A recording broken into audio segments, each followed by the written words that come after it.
காஞ்சிபுரத்தில் 3 கோடி ரூபாய் செலவில் புனரமைக்கப்பட்ட வளாகத்தை முதலமைச்சர் மு.க.ஸ்டாலின் காணொலி வாயிலாக திறந்து வைக்கிறார். அந்த காட்சிகளை பார்த்துக் கொண்டிருக்கிறோம். செய்தியாளர் கண்ணன் இணைகிறார். கண்ணன், விவரங்கள்.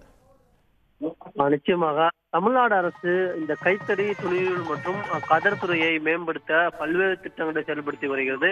அதன்படி தமிழ்நாடு முதலமைச்சர் மு.க.ஸ்டாலின் பல்வேறு புதிய விற்பனை நிலையங்களை தற்போது திறந்து வைத்து வருகிறார். அதன்படி முதலமைச்சர் மு.க.ஸ்டாலின் சென்னை தலைமைச் செயலகத்திலிருந்து கைத்தறி தொழில்நூல் மற்றும் கதர் துறை சார்பில் காஞ்சிபுரம் வள்ளல் பச்சையப்பன் சாலையில் அமைந்துள்ள காஞ்சிபுரம் அறிஞர் அண்ணா பட்டு கைத்தறி நெசவாளர் கூட்டுறவு சங்கத்தின் அண்ணா பட்டு விற்பனை வளாகத்தை 3 கோடி ரூபாய் செலவில் புனரமைக்கப்பட்டுள்ள அந்த கட்டிடத்தை தமிழ்நாடு முதலமைச்சர் மு.க.ஸ்டாலின் காணொலி காட்சி வாயிலாக திறந்து வைத்துள்ளார்.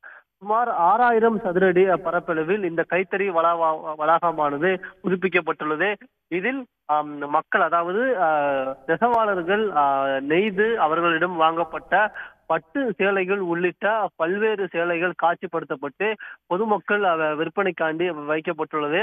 இந்த கைத்தறித்துறையை பொறுத்தவரையில் பல்வேறு அந்த பட்டு சம்பந்தமான சேலைகளை விற்பனை செய்யும் அந்த வளாகங்களை தொடர்ந்து அமைத்து வருகிறது.